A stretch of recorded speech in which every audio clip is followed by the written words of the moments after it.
চাকরির প্রথম দিন আপনার কেমন লাগছে? নিজের যোগ্যতায় চাকরি পাওয়ার মজাই আলাদা স্যার। বেশি মজা পাওয়ার কোনো কারণ নেই পকাই বাবু। কেউ জয়েন করতে চাইছিল না বলেই আপনাকে জয়েন করানো হয়েছে। বেশি না বকে স্টুডিও রুমে যান, ওখানেই আমাদের গেস্টরা অপেক্ষা করছে। হ্যাঁ স্যার, এই তো যাচ্ছি। নমস্কার প্রিয় দর্শক, আমি পকাই।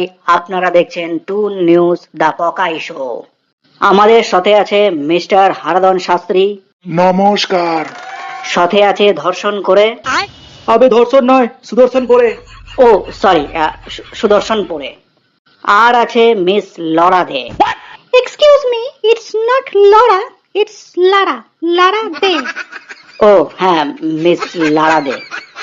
তো আজ আমরা খুব গুরুত্বপূর্ণ একটি বিষয় আলোচনা করতে চলেছি, যেটি পুরো পৃথিবীতে একটি বড়সড় আলোচনার বিষয়, হস্তমোচন। এটি ভালো না খারাপ? চলে যাব আমাদের প্রথম অতিথি মিস্টার হারাধন বাবুর কাছে। হারাধন বাবু, আপনি বলুন, এটি ভালো না খারাপ? আমার মতে এটি একটি খুব খারাপ জিনিস, একটা সংকীর্ণ মানসিকতার কাজ। সুদর্শন বাবু, আপনি কি বলেন? আমি হারাধন বাবুর সাথে একমত নই। আমার মনে হয় ফ্রাস্ট্রেশন বার করার এটা একটা সহজ পদ্ধতি। তাই বলে হ্যান্ডেল মারতে হবে? I love handle. তা নয়তো কি, নিজের সুখ যদি নিজের হাতে থাকে তাহলে অন্য কিছুর দরকার হয় না। কি বলেন ম্যাডাম? একদম ঠিক, আমি সুদর্শন বাবুর সাথে একমত।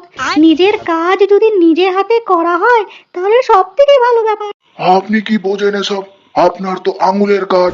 আঙ্গুলের কাজ তো কি, আঙ্গুল তো হাতেই থাকে নাকি? আপনারা আঙ্গুল ভাঁজ করে করেন, আমি আঙ্গুল সোজা করে করি। দুটোরই কিন্তু শেষ পরিণতি চরম সুখ পাওয়া। হ্যাঁ, ওই করেই তো যুব সমাজ আজ অন্ধকারের দিকে চলে যাচ্ছে। অন্ধকার নয় কাকা, এটা আত্মনির্ভর হওয়া। আর এতে প্রত্যেকদিন নতুন নতুন টেকনিক শেখা যায়। কখনো আস্তে আস্তে, কখনো জোরে জোরে, কখনো দু আঙ্গুল দিয়ে ধরা, কখনো হাত মুঠ করে ধরা, কতটা চাপ দিয়ে ধরতে হবে। ফিজিক্স আর বায়োলজি তো একসাথেই শেখা যায় এখানে। কি বলেন ম্যাডাম? একদমই তাই। আর এসব জিনিস না জানা থাকলে একদিন ছোট্ট কলা গাছ বড় হবে কি করে? আর উইদাউট প্রোটেকশনে তখন রিস্কও অনেক বেড়ে যায়। মোশন বোঝা যায় না, বুঝলেন হারাধন বাবু? তাহলে তো হস্তমোচন আবিষ্কারককে নোবেল পুরস্কার দেওয়া উচিত। অবশ্যই, জীবন দর্শনের একটা অন্যতম পদ্ধতি এটা। জনি সিং এর উইকিপিডিয়া সামনে রেখে চরম সুখ পাওয়া জাস্ট বলে বোঝানো যাবে না।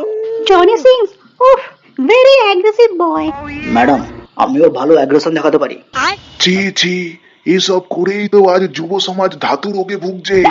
ধাতু? এটা আবার কি?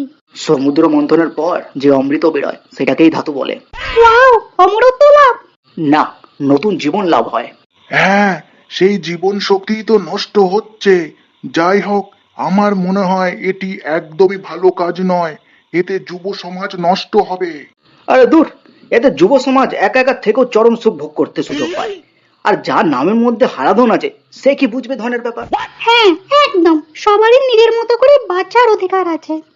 প্রিয় দর্শক, আপনারা দেখলেন এ বিষয়ে সবার মতের মধ্যে অনেক পার্থক্য আছে। আপনি এই বিষয়ে কি ভাবেন অতি অবশ্যই কমেন্ট করে জানাবেন। ভিডিওটি ভালো লাগলে লাইক করবেন এবং চ্যানেলটি অতি অবশ্যই সাবস্ক্রাইব করবেন। আজ আসি, ভালো থাকবেন, সুস্থ থাকবেন। আবার দেখা হবে পরবর্তী আলোচনায়।